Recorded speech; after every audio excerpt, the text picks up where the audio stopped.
Welcome to A Day in the House. I'm State Representative Michael Day, your host for this monthly talk show where I'm able to bring, thanks to WinCam, community leaders and community activists together on a monthly forum to talk about specific subjects.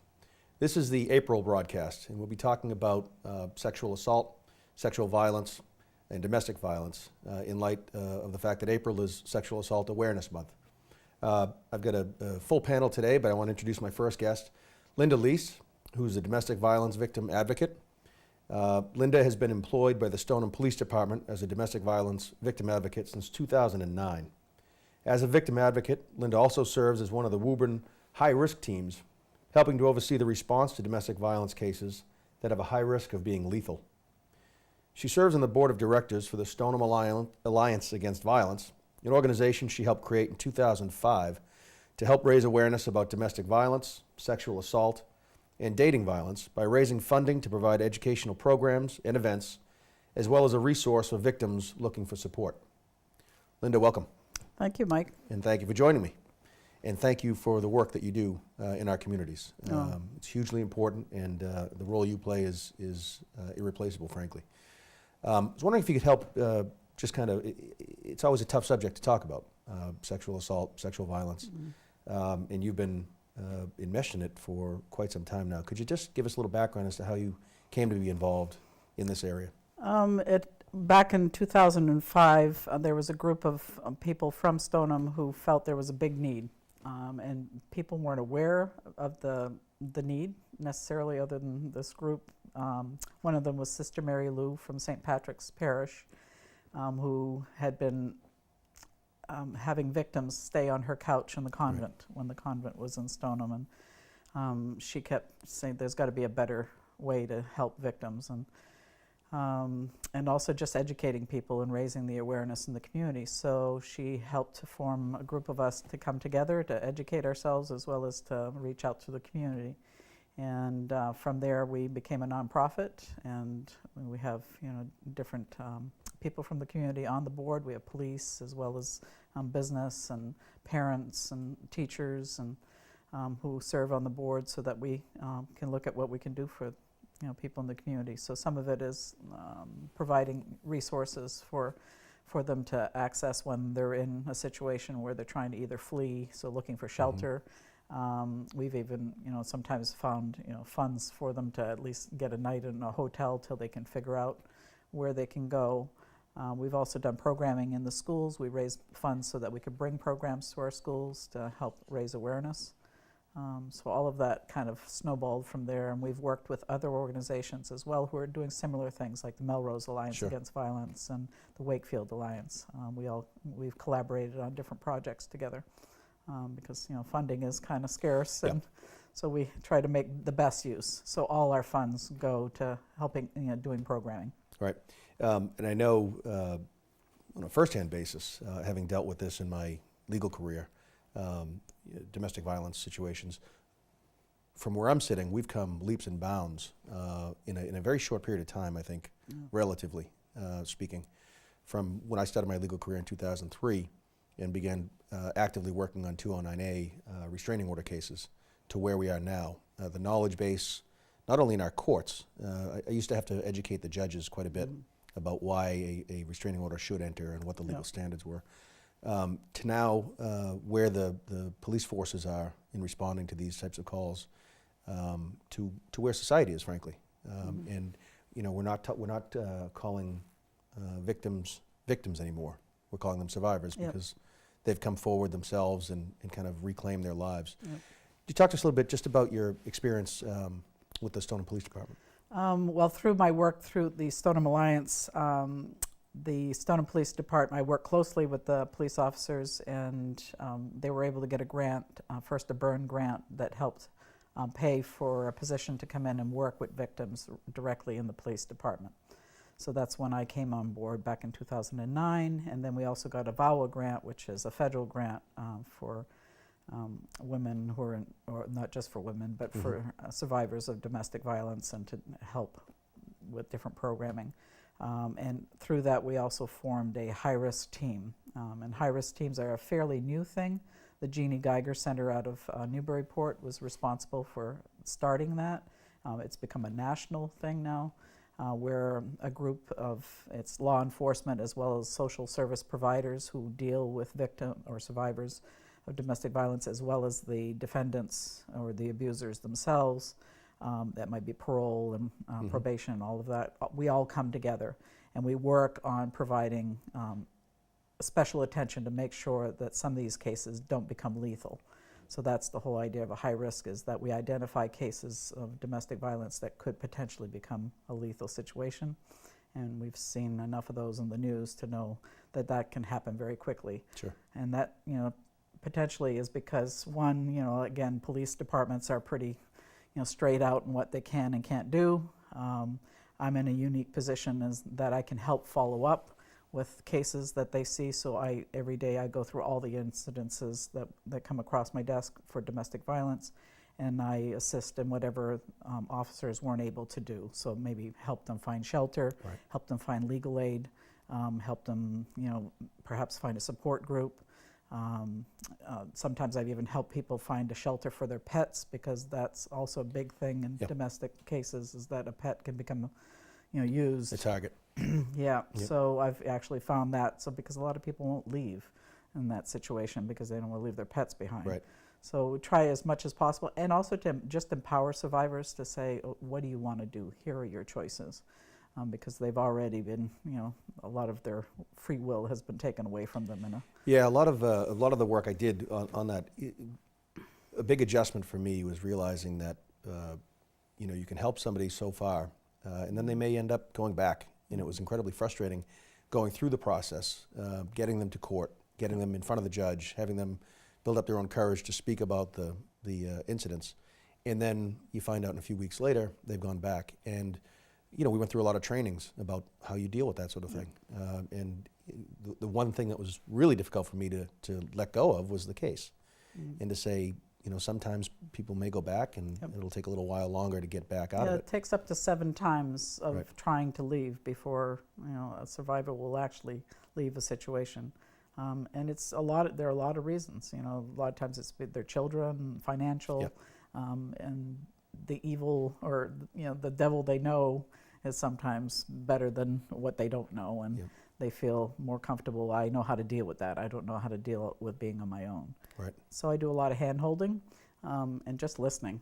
And that's the biggest thing, is that they want somebody to believe them. And also, they feel really like they're letting their families down, they're letting their friends down. So it's not something they want to feel comfortable talking about. There's to a lot of everybody. self-blame, Yeah. frankly, in these types of situations, which is terrible. And our other focus also is educating abusers to make them realize, okay, there's help out there. And I think a lot of focus tends to be on the survivors, but I think we also need to really focus on helping abusers stop. Yeah, I think the high-risk team is a great advance. Frankly, it's not, lives just don't end after the restraining order enters. The follow-up work is hugely important. Yep. Can you talk to us about what we've got coming up, White Ribbon Day? Yeah, White Ribbon definitely is talking about empowering men in particular. It's not that just women are always the victims or survivors, but men can also be victims of abuse. But in high proportion number is that it's men typically who may be abusers. Not Yeah. all men abuse. So the idea behind White Ribbon happened because of the Montreal massacre back in 1989 at a college in Montreal, where a gunman entered a college and separated the men from the women, and he proceeded to kill 14 women and stated that he was doing it because of feminism, that he didn't approve of feminism or women. Right. So from that time on, there's been a real movement in making men in particular aware that they can stand up and say, no, this is not what being a man is about. It's not being violent. And so that's why every March typically is when the White Ribbon Day is celebrated. We had it and in the State House state earlier just in March. celebrated. Yep. We choose to celebrate it just before Mother's Day. We get men to come out on the Stoneham Town Hall steps to take the pledge, to pledge that they'll stand up against anything that perpetuates any kind of violence towards women, whether it be jokes, whether it be movies or anything like that. A lot of these games, video games that Sure. people play, also tend to have portray violence as something a norm. and just get people to say, we won't. And, we support women and that, we can have healthy relationships with women. I think the educational component, the awareness component, Yeah. all work hand in hand to start hopefully walking this type of a situation back. But I want to thank you again for coming on today, for all the work you're doing, not just in Stoneham, but around this entire region, and the work you're doing for survivors of domestic violence. Oh, glad to be here. Thank you. Great. And could you tell the viewers just the contact information for the Alliance? Definitely. Anytime there's a situation, if it's an emergency, call 911 and don't call me. I follow up after something has happened. So you can reach a victim advocate through the Stoneham Police Department by calling their main number. And the same with Winchester Police Department? Possibly, yeah. Yes. And they'll have follow-up either with an officer or it'll be, through civilian. And I am a civilian, I'm not a police officer. And they'll also have resources for any kind of follow-up that you need. So that's always, a thing to do, and that it's out there. And there is help. So Great. Well, thank you very much. Appreciate you taking the time. Joining me now to continue our discussion about Sexual Assault Awareness Month is Alec, Zadek, and Julie Dahlstrom. Welcome, Alec and Julie. Thank you for having us. Julie Dahlstrom is clinical instructor at Boston University School of Law, where she oversees the Human Trafficking Clinic. The clinic allows students to work collaboratively with law enforcement and other officials while recognizing their unique and sometimes conflicting role when advocating for clients. Julie's also a senior staff attorney at Casa Mirna Vazquez, where she represents survivors of commercial sexual exploitation. She's a member of the Boston Bar Association's Human Trafficking Subcommittee, and in 2012 she was appointed by Governor Deval Patrick to the Massachusetts Human Trafficking Task Force, chaired by the Attorney General, and she served as the co-chair of the Victim Services Subcommittee and a member of the Labor Trafficking Subcommittee. Julie, welcome again. Thank you so much. And Alec. Alec Zadek is a lawyer at Mintz Levin, Boston law firm, and practices in all areas of complex litigation.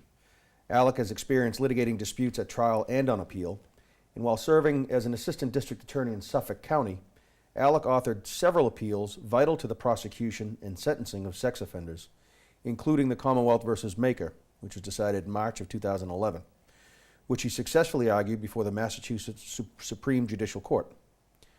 Alec has an active pro bono practice focusing primarily on survivors of sex trafficking and domestic violence, and regularly represents victims of domestic violence through Mintz Levin's Domestic Violence Project. Alec, welcome. Thank you for having me, Mike. Absolutely, thanks for being here.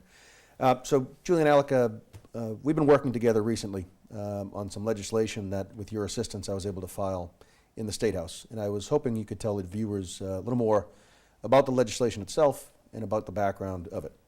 Sure. So I guess I can tell you a little bit about the background of it.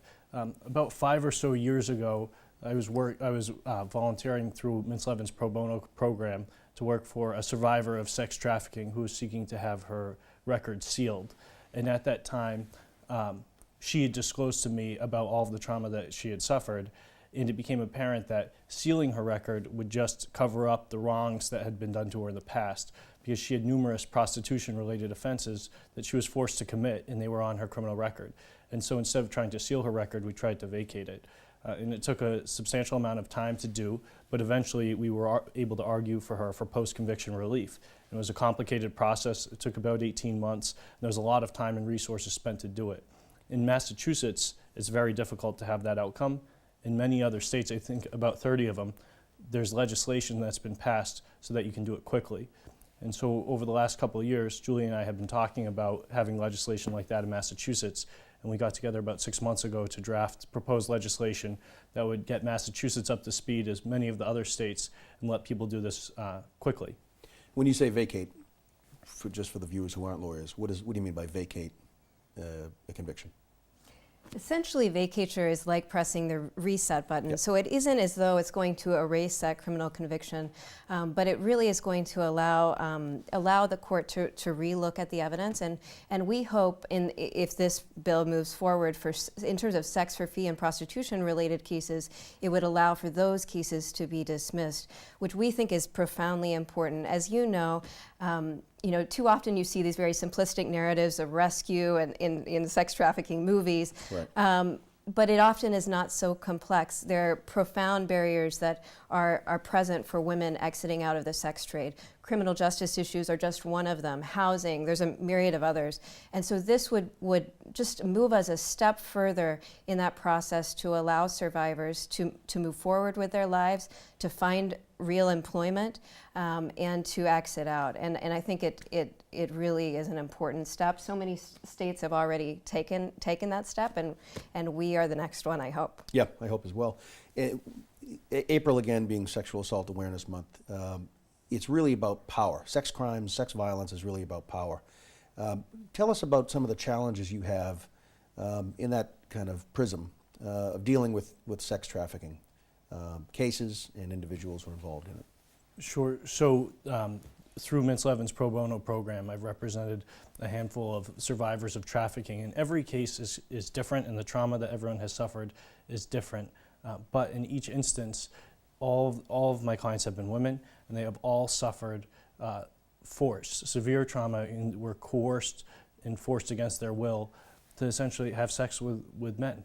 And so in all of those instances, the person was being forced by people who they trusted, boyfriends, people in their lives who provided for them both money, shelter, and emotional support. And also in those cases, they were arrested. Everyone was arrested. And in those instances, no one identified them as being a victim of trafficking. They were a defendant. Mm-hmm. And so in those cases, it's very powerful that years later, 5 years, 10 years later, when they approached Mintz Levin for representation, they had been considered a prostitute, or they'd been considered a defendant. And for the first time, we treated them as a survivor, and through working with the Attorney General's office and the court system, we were able to vacate their convictions and have them be recognized that they were not a defendant in those cases, that they were a survivor of really horrible trauma. So, but the power there is that they spent all of those years as a victim, as a defendant, afraid to do anything because of the mental and physical abuse that they had suffered. Yeah, I remember some of the most frustrating cases I had when I was in the DA's office were the prostitution-based cases, where you'd try to indict the pimp, the person forcing this woman into prostitution, and she wouldn't come forward to testify against him, and really was the only witness that could do so. So we ended up having to let a lot of these individuals leave. When I was in there, Craigslist was the big thing, and that's where a lot of these occurrences started, was with the Craigslist side. And then we couldn't get the pimp essentially prosecuted because the women wouldn't come forward for a variety of reasons.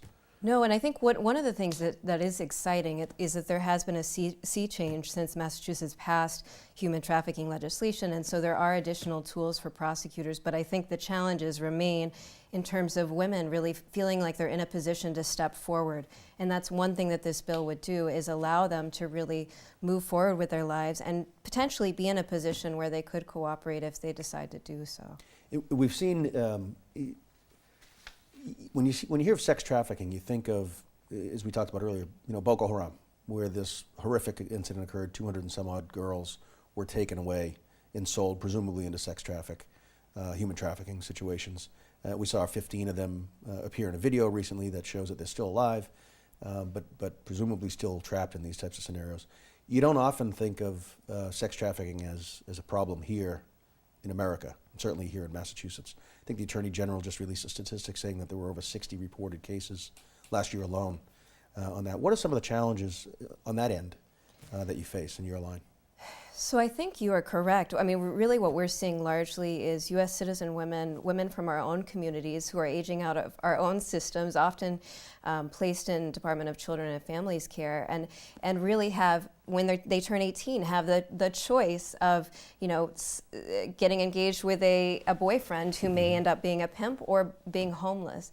And the reality is that we can't be providing our youth these two options.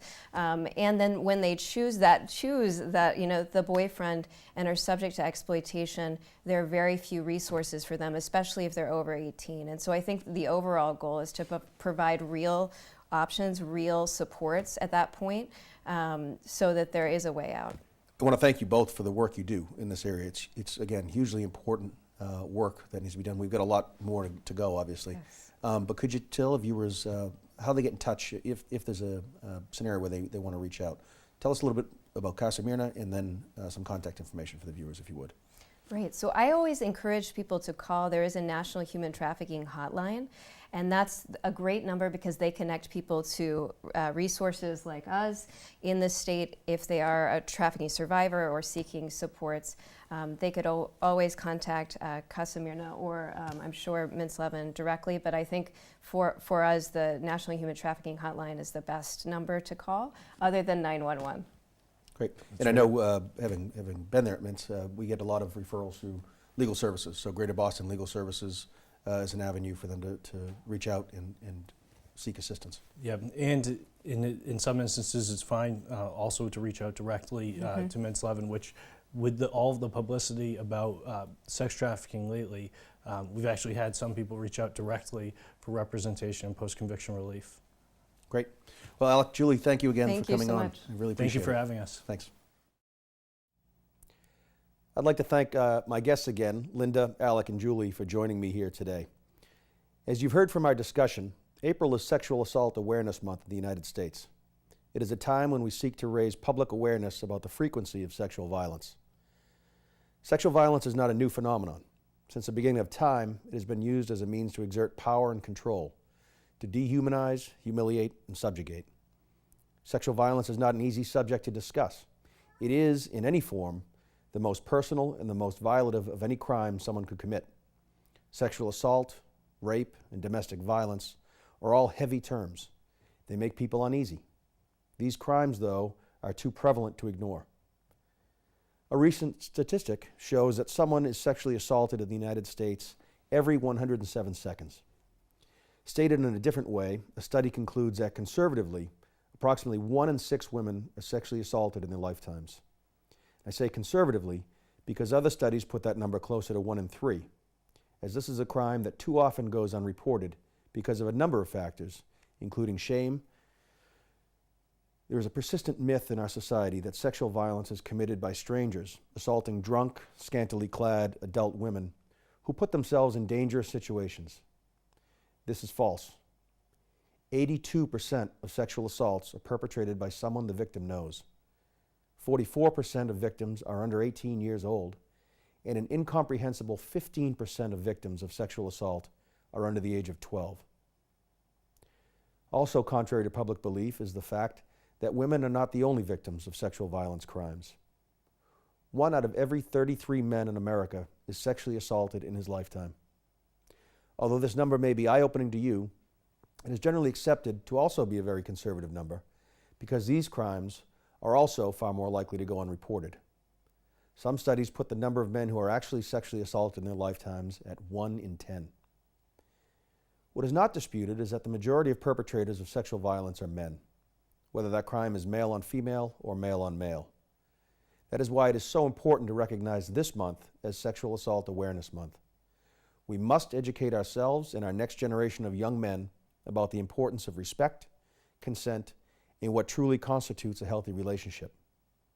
Education and clear, honest discussions are important on any topic impacting our lives. On the topic of sexual violence, education and unambiguous, honest conversations are essential. My wife and I are raising 3 sons. Our oldest just turned 10, and we haven't had the discussion about the birds and the bees with him yet. We have, however, taught him and his 8-year-old brother about the importance of treating others equally and with dignity. We've also repeatedly spoken with them about the value of according respect to others, male or female, about demanding respect in return, and about standing up to individuals who do not show respect to them or to others. Please take a moment this month to educate yourselves and others about sexual assault. You can find more information and resources online at www.janedoe.org. That's the Massachusetts Coalition Against Sexual Assault and Domestic Violence. Thank you for sharing this time with me again and welcoming me into your home. I encourage you to let me know your thoughts on this or any other issue by calling me at 617-722-2582. In closing, I'd like to thank WinCam for providing me with this forum again, and in particular Melody Wing, Suzette Ferdinand, Anthony Gamari, and Dave Gauthier. Thank you.